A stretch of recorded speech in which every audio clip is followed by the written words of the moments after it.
Hey everyone, welcome back to Robin Supriti lifestyle.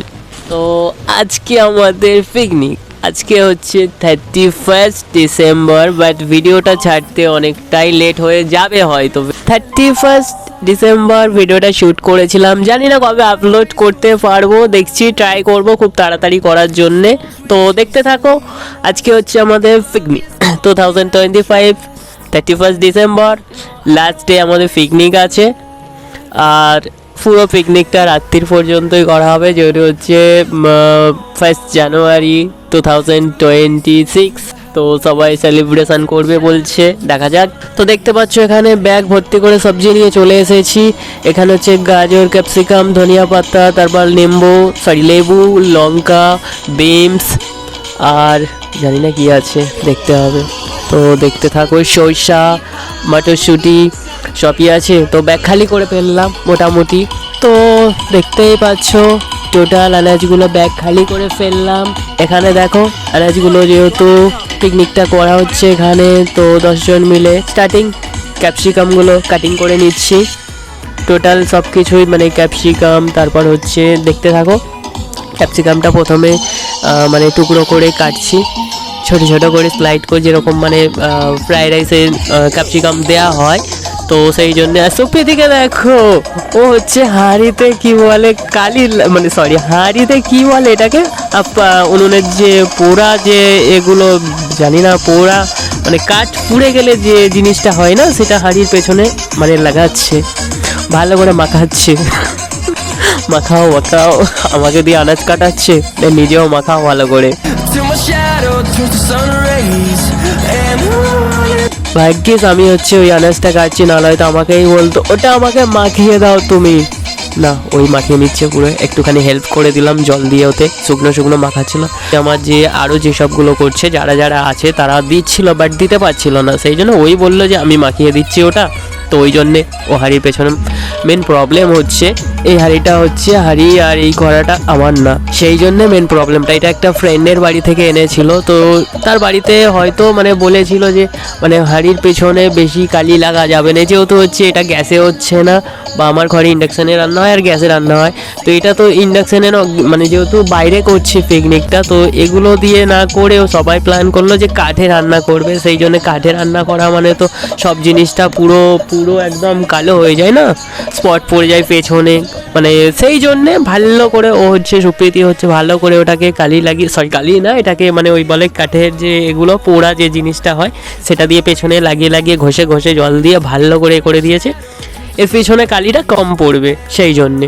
তো দেখো আমার তো মোটামুটি আনাজ কাটা কমপ্লিট। প্লিজ কমেন্ট কেমন হয়েছে সবজি কাটাগুলো আমার। Red capsicum, yellow capsicum, green capsicum, আর হচ্ছে এদিকে গাজর, তারপর হচ্ছে বিনস, তারপর মটরশুঁটি, তারপরে যা যা কাটতে হয় সব কিছু মোটামুটি কমপ্লিট করে নিয়েছি কেটে। এর এখন ভিডিও বানাতে ব্যস্ত, আর আমাকে সব সবজিগুলো একাকে কাটতে হয়েছে। ও ভিডিও শ্যুট করতেই ব্যস্ত আছে, আমাকেই সবজিগুলো সব একা কাটতে হচ্ছে। তো দেখতে থাকো। তো ও ভিডিও শ্যুট করছিল। এখানে দেখো হাঁড়িটা তো সুপ্রীতি কালি মানে ওই এটা পেছনে মাখিয়ে রেখে দিয়েছে। এদের বললাম যে রাইসটা ততক্ষণ বসিয়ে দেওয়ার কথা, তো ওরা জাস্ট আগুনটা জ্বালিয়ে, যেহেতু কাঠের উনুনে আমার একটু প্রবলেম হয়, কাঠের উনুন রান্না করতে পারবো, উনুনটা জাল দিলে আমি পারবো না ওটা করতে, আমি জাল দিলেই বন্ধ হয়ে যায় উনুন, জানি না কেন দিতে পারি না আমি একদম। তো সেই জন্য ওদেরকে বললাম উনুনটা জ্বালিয়ে আর রাইসটা বসিয়ে দেওয়ার জন্যে। তো রাইসে জাস্ট একটু নুন দিয়ে আর মানে তুলে দিতে বললাম ওদেরকে, ওরা বসিয়ে দিয়েছে।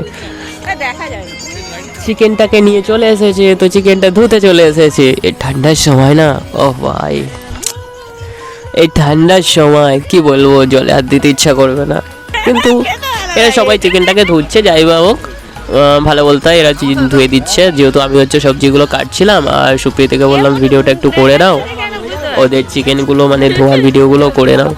তো এরা চিকেনগুলো ধুচ্ছে, জানি না কতক্ষণ ধরে কী বাচ্চে বুঝতে পার। ও এরা চিকেনগুলো ধুচ্ছে না, চিকেনগুলো সাইড করছে, মানে যে সলিড চিকেনগুলো আছে না ওগুলোকে সাইড করছে, কারণ হচ্ছে চিকেন টিক্কার জন্যে। আর আমি একবার দেখতে এলাম, হ্যাঁ, তো ওরা চিকেনগুলো ধুতে এসেছিল না, তো সেই জন্যে ভাবলাম চলো বলে দিই একবার। কিছুটা চিকেন সাইড করে রাখতে, মানে সলিড চিকেনগুলো একটু সাইড করে রাখতে বললাম চিকেন টিক্কার জন্যে, সুবিধা হবে, আলাদা করে বাছতে হবে না, আমার একটু সুবিধা হবে সেই জন্য বলেছিলাম। তো দেখতে থাকো কেমন লাগছে কমেন্ট প্লিজ। আর 31 ডিসেম্বর তোমরা কে কী করছো প্লিজ জানাবে। একটু ঠান্ডা লাগছে বাট মজা লাগছে।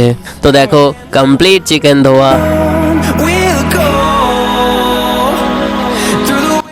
তো ফাইনালি ও চিকেনটা ধোয়া হয়ে গেছে ভালো করে, দুটো আলাদা আলাদা রেখেছে চিকেন টিক্কার জন্য আর চিকেন কারির জন্যে। তো আমার কাছে নিয়ে চলে এসেছে, তো আমি বললাম চলো মানে চিকেনে মশলা লাগিয়ে মাখিয়ে দিয়ে আর রেখে দিই। তো দেখো এখানে কাঠ ভাঙছে উনুন জ্বালাবার জন্যে। তো এত কষ্ট করার কি আছে, ও তো এত কষ্ট করার কি আছে, ও একটুখানি হাত দিয়ে প্রেস করলেই ফাটাস করে ভেঙে যাবে কাঠটা মনে হচ্ছে। তো ফাইনালি কাঠ ভাঙা তো হয়ে গেছে কমপ্লিট, আর আগুন জ্বালাচ্ছে ওরা, উনুনটা জ্বালাচ্ছে। না ছেলেটা কত কষ্ট করছে রে, উনুন জ্বালাচ্ছে। এরা কষ্ট করছে না ফ্রেন্ডস, এরা হচ্ছে আগুনটা জ্বালিয়ে এরা মানে আগুনের কাছে আগুন পড়ছে যতটা সম্ভব মনে হচ্ছে, কারণ ভালো লাগছে মনে হচ্ছে। ওরা কষ্ট করছে না অ্যাকচুয়াল, কারণ ঠান্ডার সময় তো আগুনের সামনে বসে থাক। ও হো আমি ঠিকই ভেবেছিলাম এরা সবাই আগুনে গরম করছে, হাত গরম করছে উনুনটা জ্বালিয়ে, এই জন্য উনুনটা জ্বালাবার জন্য এরা মানে তাড়াহুড়ো করছিল। তো চলো উনুন তো ফাইনালি এরা জ্বালিয়ে দিয়েছে, আর ভাতটাও মানে রাইসটা বসিয়ে দিয়েছে। আর আমি তো কি বলবো, প্রেশারের মধ্যে আছি, রান্না করছি, দেখতেই পাচ্ছ সব কাটিং করছি। এবার কাটা কমপ্লিট হয়ে গেছে। আর কি বলবো, ওই যে সরি চিকেনটা যে ছিল দেখো ডান্স করছে, একা একা একা একা ডান্স করছে। হায় রে, এ আশা থেকে ডান্স করে যাচ্ছে, বাকি সবাই দেখো লজ্জা পাচ্ছে। মানে সুপ্রীতি আরে সারাক্ষণ কন্টিনিউ ডান্স করে গেছে। আর দেখো একজন আমার সাথে পেঁয়াজ ছাড়িয়ে দিচ্ছে, আর এ হচ্ছে সুপ্রীতি। সুপ্রীতি ভাত রান্না করছে, রাইসটা ও রান্না করছে, আর সুপ্রীতি রাইস রান্না করছে। ভাই সুপ্রীতি তুমি পরে না আসবে, আগে তো রাইসটা ভালো করে করে নাও। দেখো ফ্রেন্ডস খুন্তি হাতে ও ডান্স করবে বলছে। তো চলো ও রাইসটাকে দেখছে প্রেস করে যে মানে পুরো হয়েছে কিনা কমপ্লিট। তো চলো এরা সবাই মিলে রাইসটা বানাচ্ছে, আমার এদিকে মোটামুটি কমপ্লিট ধরতে গেলে বলতে পারো, জাস্ট একটুখানি বাকি আছে। ওই চিকেনের জন্য যে মানে চিকেনের জন্য যে সবজিগুলো হয় না সেগুলো জাস্ট কেটে নিচ্ছে একটু। আর পাশে দেখতে পাচ্ছ এ পেঁয়াজ ছাড়িয়ে দিচ্ছে, কেটে না জাস্ট ছাড়িয়ে দিচ্ছে, আমাকেই কাটতে হবে বুঝতে পারছি। তো চলো এরা আগুনটা জ্বালিয়ে এরা দুজনে মানে রান্নাটা করছে। আর সুপ্রীতিকে বললাম ভাতটা একটু ভালোভাবে দেখে নেবে, রাইসটা পুরো পারফেক্ট টাইমে নামিয়ে নেবে। তো ফাইনালি রাইস তো হয়ে গেছে, উনুনটা জাস্ট জ্বলছে, রাইসটা হয়ে গিয়েছিল তাই রাইসটা নামিয়ে ফ্যানটা ঝাড়িয়ে নিচ্ছে। বন্ধ তো করে দিয়েছে, ও সরি উনুন বন্ধ না, উনুন বন্ধ করা যায় না, মিস্টেক, উনুন বন্ধ করা যায় না, উনুনটা জাস্ট মানে জ্বলছে, ভাতটা হয়ে গেছিলো তো ফ্যানটাকে আলাদা করে নিয়েছে, নাহলে ফ্যান থাকলে ভাতটা আরও গলে যাবে, সেই জন্য ফ্যান ঝরিয়ে বললাম আলাদা আলাদা জায়গায় ঢেলে দিতে রাইসটা, না হলে হচ্ছে ওভার কুক হয়ে যাবে। আর ফ্রাইড রাইসের জন্য ওভার কুক হয়ে গেলে একদম বাজে খেতে লাগবে, পুরো একদম সব জড়িয়ে খিচুড়ি হয়ে যাবে। তো সেই জন্য পারফেক্ট আছে রাইসটা। বা ওদেরকে বললাম শুধু আলাদা আলাদা করে রেখে একটু জাস্ট ঠান্ডা জায়গায় রেখে দিতে, ওটা অটোমেটিক ঠিক হয়ে যাবে। তো রাইসটা পুরো পারফেক্ট আছে, ওভার কুক হয়নি, মোটামুটি ঠিকই আছে। আর ফ্রাইড রাইসের জন্যে রাইসটা একটু একটু একটু শক্ত রাখাই দরকার, ফ্রাই করতে হবে, ফ্রাই করার সময় না হলে গলে যাবে। তো সেই জন্য পারফেক্ট আছে। এক্সট্রা যে চিকেনটা রেখেছিল না টিক্কার জন্য, সেগুলো একটু কেটে নিচ্ছি।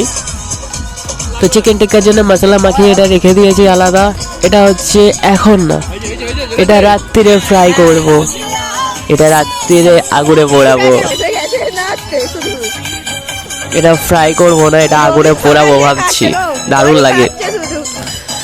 তো এখানে যে যে মানে চিকেনটা ছিল চিকেন কারির জন্য, চিকেন কারিটার জন্য মানে চিকেনটা ছিল, এটা হচ্ছে মশলা মাখিয়ে রেখেছি। তো একটু লেবু দিয়ে জাস্ট একটু রেখে দিলাম মাখিয়ে একসাথে।